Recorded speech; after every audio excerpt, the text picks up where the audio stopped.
Welcome to Bible Mysteries. You're listening to episode 107, The Roman Empire, Part 1. What if there are secrets in the Bible the world doesn't want you to know? Are you ready to take the red pill? Now here are your hosts, Scott and John. Hey, Scott and John here with Bible Mysteries. We want to thank you for being a listener, but we'd love to invite you to become a subscriber. Absolutely. This will only help us to expand the amount of people that we're able to reach and show the secrets in the Bible that the world doesn't want you to know about. That's right, John. And if you subscribe to Bible Mysteries Premium Podcast, you get some great benefits. Access to every current episode, the full thing, even with our interviews and any special events we do.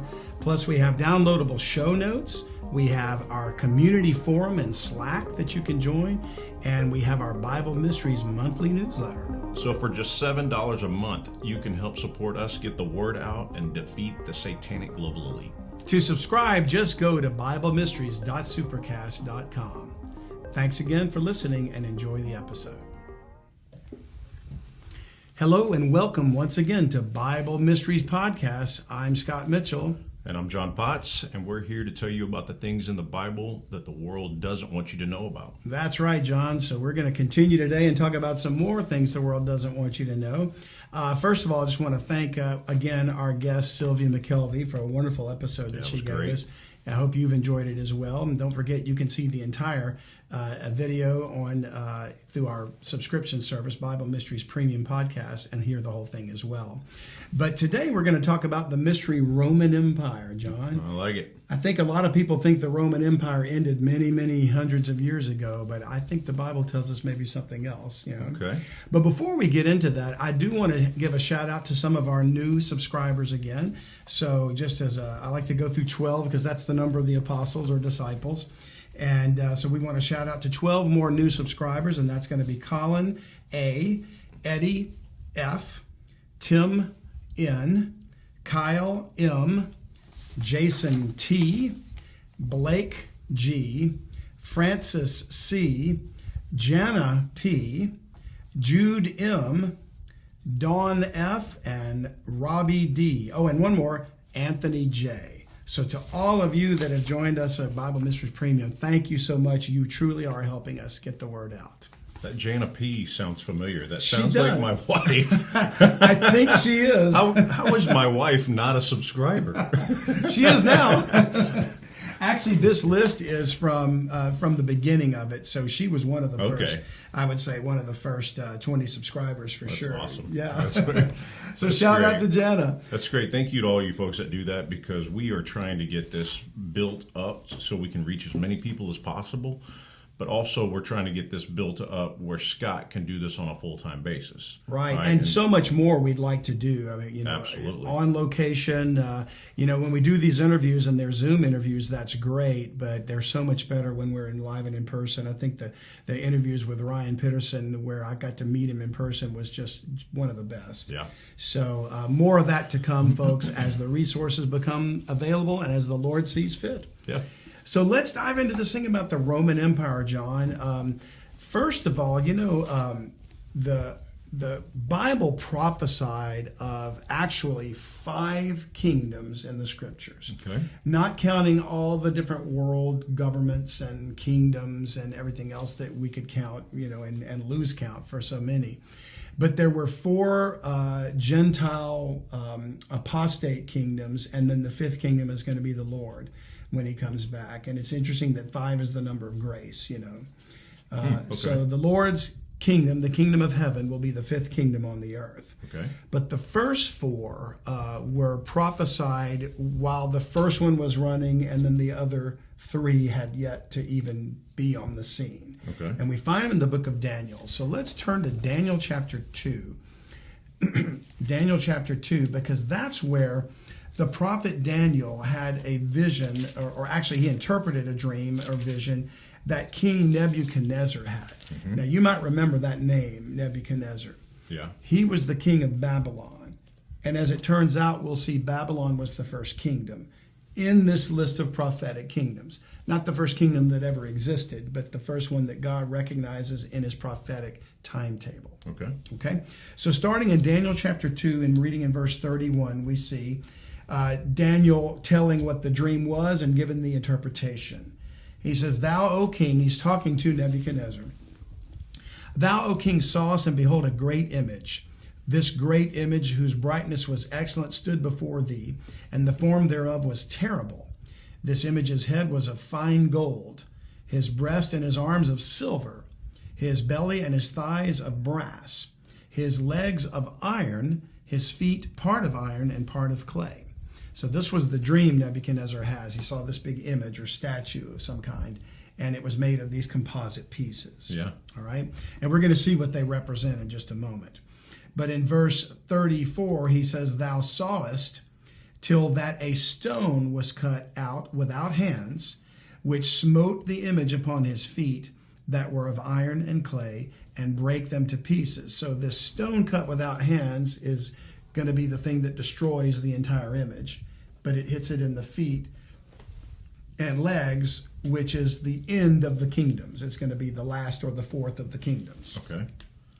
Verse 35, "Then was the iron, the clay, the brass, the silver, and the gold," the entire thing, "broken to pieces together, and became like the chaff of the summer threshing floors." Chaff is like when they winnow the wheat. It's you want the nut or the grain to come into the bowl to grind it, and then all the light husk flies away in the wind. So it's all the leftover stuff? It's all the leftover. It's the stuff you don't want in your bread, It has become like the chaff of the summer threshing floors. "And the wind carried them away, that no place was found for them. And the stone that smote the image became a great mountain and filled the whole earth. This is the dream, and we will tell the interpretation thereof before the king." So we're going to get back to the interpretation, but I'm going to kind of cut to the chase a little bit here for the sake of time. The kingdoms recognized by God in Scripture are Babylon, Media Persia, Greece, and Rome. And so we're going to be talking and focusing mostly about the Roman Empire today, but those historically occurred one right after another. It was the Persians that defeated Babylon. It was Alexander the Great that defeated Persia, and the Greek Empire took over. And then Rome ultimately conquered Greece, and that was the empire in the time of the birth and ministry of Jesus Christ. Okay? So that's just a little bit of history for you so that you can... each one of those is represented by these, by the gold, by the silver, the brass, and the iron? That's right. Okay. That's right, in the dream. And then you're going to come back around to where the clay comes into that? Yeah, so the clay, we're going to find out, has to do with mankind mixing with something else. Yeah. And we're going to read that too. It's not the focus of what we're going to be dealing with today, but it's important to know because I think that aspect of the kingdom is going to come in the future. Yeah. So let's read that part since you mentioned it in verse 37. "Thou, O king, art a king of kings." And this is Daniel speaking to Nebuchadnezzar. "You're the first king. You're the first of these kings. For the God of heaven hath given thee a kingdom, power, and strength, and glory.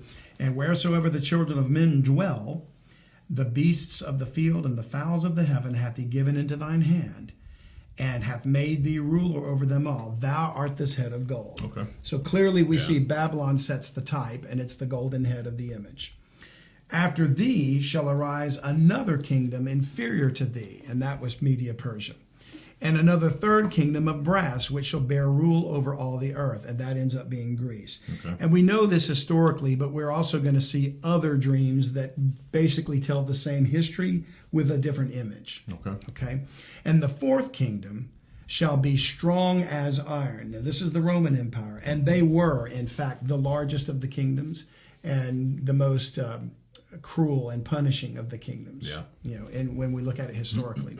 "For as much as iron breaketh in pieces and subdueth all things, and as iron that breaketh all these shall it break in pieces and bruise." So emphasis is placed on the fact that this fourth kingdom of iron is cruel and destructive and violent, right? "And whereas thou sawest the feet and toes, part of potter's clay and part of iron, the kingdom shall be divided. But there shall be in it of the strength of the iron, for as much as thou sawest the iron mixed with miry clay." And the Roman Empire did divide historically as it fell. it was split into East and West. And we had the Western empires centered in the city of Rome, and the Eastern Empire was centered in the city of what used to be called Byzantium in Turkey, and it today is called Istanbul. Okay. I think that's right. And so it was basically the Eastern province turned into what we now know as Greek Orthodox. Okay. And they maintained their Greek language and heritage, whereas the Western Empire centered in Rome, and that became the Latin world, the Latin-speaking world, and the Catholic Church, and all that stuff. Okay. Yeah. So it's really interesting historically how all that took place. But back to this thing about iron and clay. The Rome is the fourth and strongest kingdom, represented by the iron, which could destroy gold and silver and brass. Yeah. And then the miry clay, verse 43 says, "And whereas thou sawest iron mixed with miry clay, they shall mingle themselves with the seed of men, but they shall not cleave one to another, even as iron is not mixed with clay." Now, we've talked about this passage before.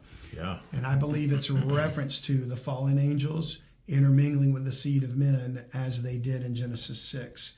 Perhaps maybe not through direct physical contact, but through genetic manipulation, possibly alien abductions or being... I think it's interesting how this is phrased, and tell me if I'm interpreting this wrong, but it says, "And whereas thou sawest iron mixed with miry clay." So then going back to angelic DNA mixing with human DNA, am I correct there? Yeah. Right? Okay. Does that mean then that the iron, being the Roman kingdom, right, is ruled by the fallen angels? Is that taking a stab in the dark there? No, you're absolutely right. And we know that angels rule over all the nations. Fallen angels, are in the spiritual realm ruling over them. But this seems to imply that they're going to be on the earth. And we know there's a battle coming where the angels of Satan, the dragon, are cast out by Michael and his angels in Revelation 12. And they'll be confined to the earth. So to me, that's the culmination of this. Wow. When they come down, that final empire is going to be the empire, as we're going to see, of the Antichrist. And we'll even see how the type of that in the days of Jesus laid the foundation for what's going to occur in the last days. It's really interesting. It says, "They shall mingle themselves with the seed of men, but they shall not cleave one another, even as iron is not mixed with clay." So that doesn't mean that they attempt to mix the DNA, but it's not successful? I honestly think the word cleave is the key to understanding that. Because when God made Adam and Eve, he said, "Thus a man shall leave his father and his mother and cleave unto his wife. And the twain shall be one flesh." We're talking about Genesis chapter 2. Yeah. So, and then in Genesis 6, it said, when the sons of God took the daughters of men, they took them to wife. Yeah. So the implication is they actually went in unto them as a man would go into a woman to conceive and have a child. Yeah. And then it says that the children that were born unto these women in Genesis 6, they were giants, the Nephilim. Yeah. Yeah. So I think cleave is the optimal word there, because if it says they shall not cleave unto them, to me it means we are genetically so inferior to where we were in the days of the sons of Noah, the children of Adam in the days of Noah, that I don't think we genetically can mix with the angels. So they're going to have to do it through artificial means, probably. That's my guess. Wow. Yeah, that would be my guess. Because the word cleave seems to be an interesting word to put there. You know? We think of cleave as cutting in two, but the Bible uses that as joining together. Yeah. Isn't that wild how words change? I think it's interesting that it says that they shall not cleave one to another. Yeah. So it's almost like there's an attempt, but it's not successful. Right. And I that does seem to be what it's saying. And it won't be successful in the end anyway, because the Lord comes back. Yeah. But will there be Nephilim hybrids at the time? I believe there will, just as there were. But I just don't think it's going to be through taking wives. I think it's going to be through genetic manipulation. Yeah. That's my take on it. So Rome will be the global kingdom that is the most oppressive, according to that prophecy. And it says it devours in pieces. Now, that was Nebuchadnezzar's dream that Daniel interpreted. And Daniel himself had a dream in chapter 7, which was very different than the dream Nebuchadnezzar had, but with the same interpretation, just another aspect of it. So go to Daniel 7. And for our listeners, we're going to start reading in verse 1, but you're going to see that by now, Daniel's still in captivity. The Israelites were carried captives by Nebuchadnezzar. But Nebuchadnezzar has now died, and another king reigns in his stead. His name is Belshazzar. Okay. So just so you'll know, the first year of Belshazzar, king of Babylon, Daniel had a dream and visions of his head upon his bed. So this is Daniel's dream. And then he wrote the dream and told the sum of the matters. Daniel spake and said, I saw in my vision by night, and behold, the four winds of the heaven strove upon the great sea, and four great beasts came up from the sea, diverse one from another. The first was like a lion, and had eagle's wings. I beheld till the wings thereof were plucked, and it was lifted up from the earth, and made stand upon the feet as a man, and a man's heart was given to it. And by the way, that is a reference to something that actually happened to King Nebuchadnezzar. He was given the heart of a beast for 7 years, and he ate grass in the field. But this is another picture of Babylon. The lion is Babylon. Verse 5, and behold, another beast, a second like to a bear, and it raised up itself on one side, and it had 3 ribs in the mouth of it, between the teeth of it. That makes me think of last weekend where we ate ribs at your house. And they said thus unto it, Arise, devour much flesh. And that represents the Persian Empire. Okay. Verse 6, After this I beheld, and lo, another like a leopard, which had upon the back of it 4 wings of a fowl. The beast had also 4 heads, and dominion was given to it. And that's the Grecian Empire, and it's representative of Alexander the Great of Macedon conquered Persia. And that empire was the Greek Empire till Rome. He died a young man. He was 33 years old when he died of, Wow. I think, like a childhood disease. And he had no children. So he had no heirs. Okay. So he left his kingdom to the 4 generals that were his ranking generals in his army, because they were the reasons why he conquered everything. And so the 4 wings and the 4 heads represent those 4 generals. Okay. Yeah. And as it turns out, 2 of those generals are the focus of some other prophecies in Daniel, because the one from the north was Seleucid, if I'm not mistaken. That was his name, the Greek general. And the one to the south was Ptolemy. And Ptolemy controlled Egypt and the southern part of the empire, and Seleucid controlled like Syria and the northern part of the empire.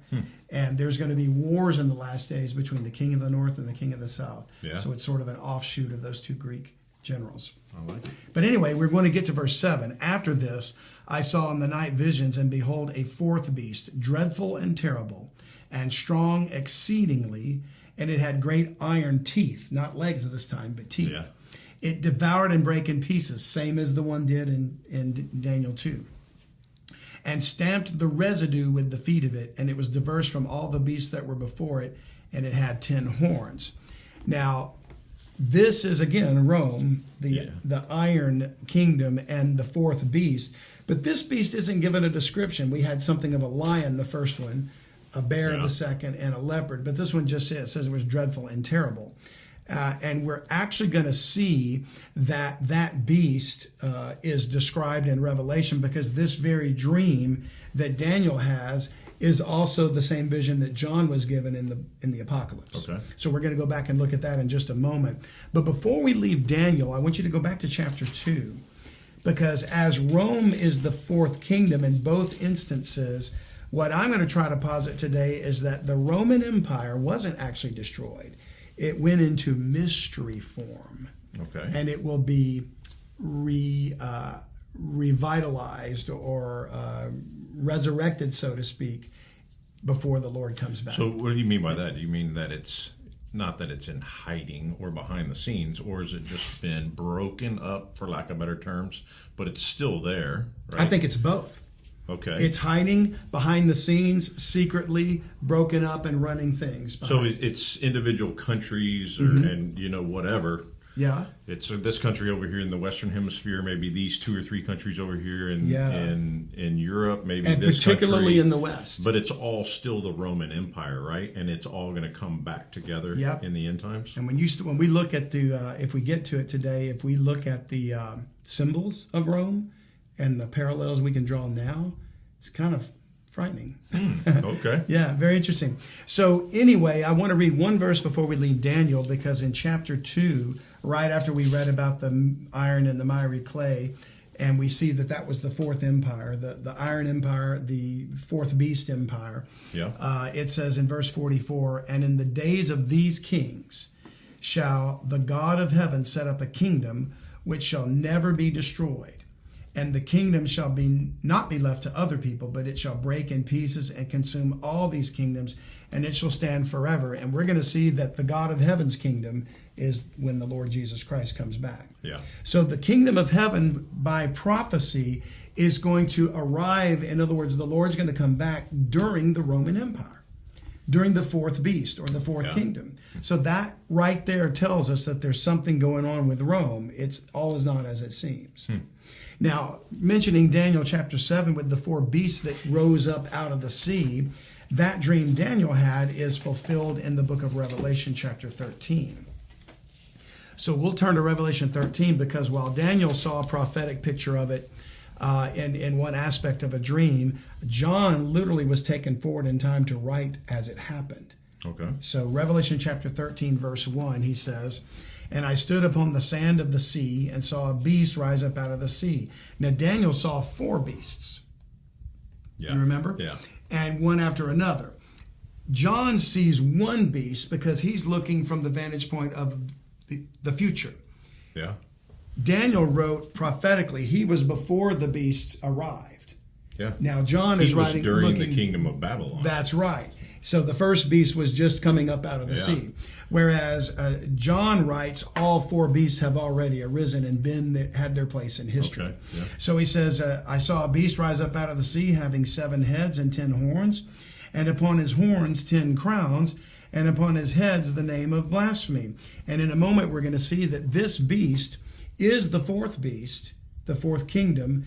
It's a composite of the other three, and it's a dragon. Okay. So whereas Daniel just described it as a dreadful, exceedingly dreadful and terrible beast, and he didn't give it an animal image, John gives it an animal image, and we find out it's a dragon. Okay. So it has 7 heads, 10 horns. Verse 2, and the beast which I saw was like unto a leopard, aspects of Greece, and his feet were as the feet of a bear, aspects of Persia, and his mouth as the mouth of a lion, aspects of Babylon, and the dragon gave him his power and his seat and great authority. And of course the dragon is the serpent, Satan, but this beast is a dragon, so he's like the political embodiment of Satan. Okay. That's what we're looking at there. Verse 3, and I saw one of his heads, he's got 7, as it were wounded to death, and his deadly wound was healed. And all the world wondered after the beast, and they worshipped the dragon which gave power unto the beast, and they worshipped the beast, saying, who is like unto the beast? Who is able to make war with him? And here we have the word beast, and now we know who this is. It's the Antichrist. Yeah. So he's going to be the primary emperor or ruler or king over the Roman Empire. Yeah. He's a Roman king. And I don't mean Roman in that he's from Italy, or he's Italian, or he's from Rome. Yeah. But he's the king over that empire, right? Verse 5, and there was given unto him a mouth speaking great things and blasphemies, and power was given unto him to continue 42 months, which equals 3.5 years. So this is his rise up out of the sea to take his position of authority and power, not necessarily the beginning of his life or anything, or the beginning of exploits that he's going to do, but where he's going to declare himself to be God.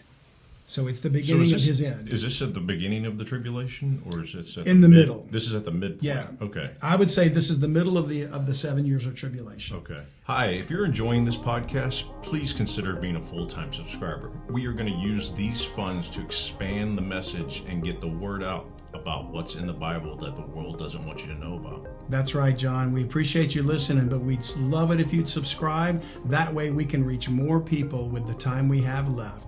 So enjoy the rest of the podcast, but think about subscribing if the Lord puts it on your heart.